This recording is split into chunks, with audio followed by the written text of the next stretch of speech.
Assalamualaikum warahmatullahi wabarakatuh. Di sini saya Kelvin Rudianto yang akan memaparkan modul 11 dan 12. Disiplin kelas dan pembelajaran yang efektif. Kelas disiplin mencangkup what, why, faktor, strategi. Kenapa hakikat disiplin kelas? Hakikat disiplin kelas mencangkup dua aspek, yaitu disiplin dan disiplin kelas. Disiplin sebagai kata benda berarti tingkat keteraturan yang terdapat pada suatu kelompok. Secara umumnya, disiplin dapat diartikan sebagai ketaatan pada aturan yang diterapkan di sekolah.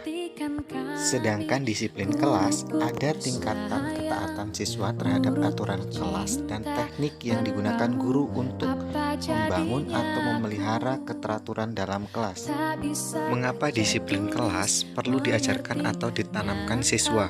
Di sini ada 6 yang perlu kita tanamkan. Yang pertama, agar siswa mampu mendisiplinkan diri sendiri.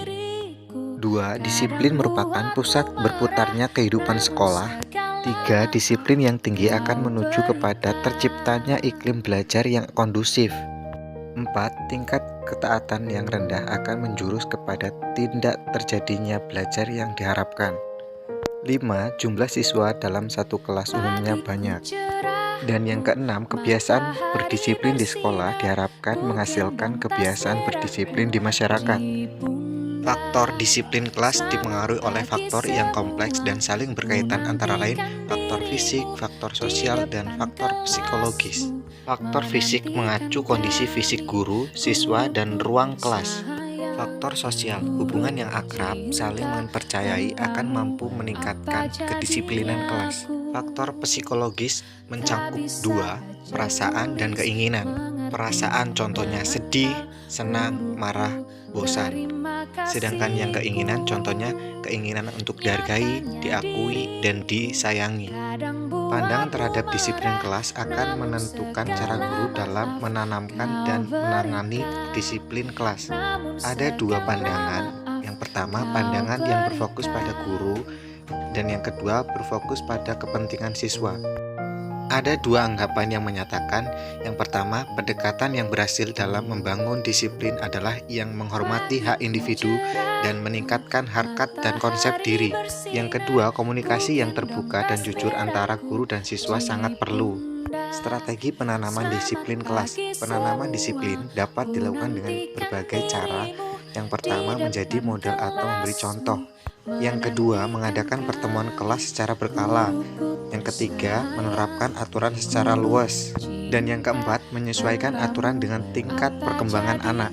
Strategi penanganan disiplin kelas. 1. Menangani gangguan ringan. Gangguan ringan jika dibiarkan mungkin akan berkembang menjadi gangguan berat. Contohnya sebagai berikut. 2. Menangani gangguan berat. Gangguan berat atau besar adalah pelanggaran yang dilakukan siswa yang dapat mempengaruhi siswa lain atau mengganggu jalannya pelajaran. Ada dua aspek yang perlu kita lakukan, yaitu memberi hukuman dan melibatkan orang tua. 3. Menangani perilaku agresif. Perilaku agresif adalah perilaku menyerang yang ditunjukkan oleh siswa di dalam kelas.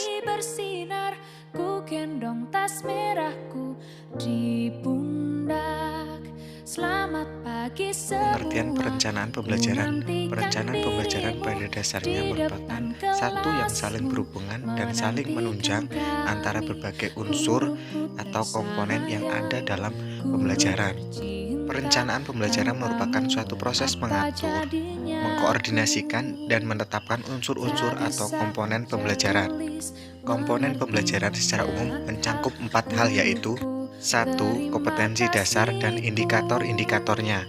2. Isi atau materi yang harus diberikan untuk mencapai kompetensi tersebut. 3. Strategi pelaksanaan. Dan yang keempat, penilaian yang digunakan untuk mengukur tingkat keberhasilan pembelajaran.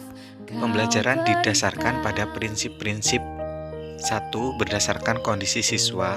2. Berdasarkan kurikulum yang berlaku. 3. Memperhitungkan waktu yang tersedia. 4. Merupakan urutan kegiatan belajar mengajar yang sistematis. 5. Dilengkapi dengan lembar kerja tugas, lembar observasi. 6. Bersifat fleksibel.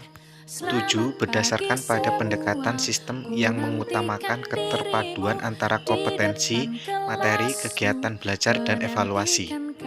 Prosedur perencanaan pembelajaran. Prosedur perencanaan pembelajaran diawali dengan pengembangan silabus, dilanjut dengan penyusunan rencana atau satuan pembelajaran. Silabus pada dasarnya merupakan program yang bersifat makro yang harus dijabarkan ke dalam program-program pembelajaran yang lebih terperinci. Silabus merupakan program yang dilaksanakan untuk jangka waktu yang lebih panjang dan menjadi acuan dalam mengembangkan rencana pembelajaran. Hakikat pembelajaran efektif. Pembelajaran efektif merupakan pembelajaran yang direncanakan dengan baik oleh guru dalam hal materi, strategi penyampaian, media, pengelolaan kelas, dan evaluasi. Perencanaan membantu guru menata alur dan aturan peristiwa-peristiwa pembelajaran yang tepat dan juga mengatur waktu. Jumlah waktu yang dibutuhkan dalam perencanaan pembelajaran sangat tergantung pada individu guru. Ada 9 faktor yang berkaitan dengan kegiatan pembelajaran.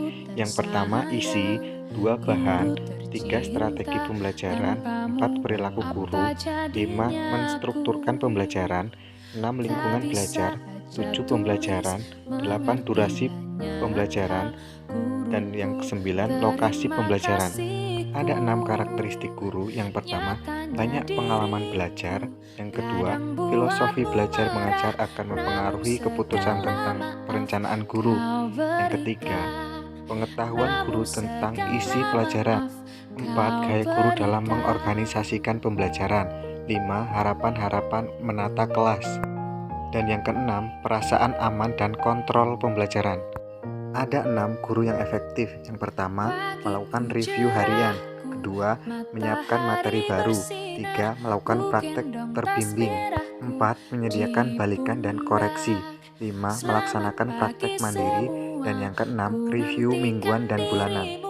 Dua aspek pendekatan pembelajaran yang efektif. Yang pertama, belajar mandiri. Yang kedua, pembelajaran terpadu. Belajar mandiri adalah pembelajaran yang dilakukan diri sendiri, bukan orang lain. Sedangkan pembelajaran terpadu merupakan suatu pembelajaran untuk mencapai keterampilan-keterampilan belajar sepanjang hayat. Ada 2 kelebihan dan kelemahan dalam pembelajaran terpadu.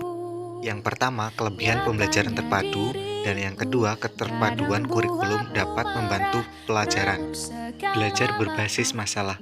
Pembelajaran berbasis masalah adalah pembelajaran yang berpusat pada pembelajaran dan juga menggambarkan metode belajar inti atau suplemen pembelajaran.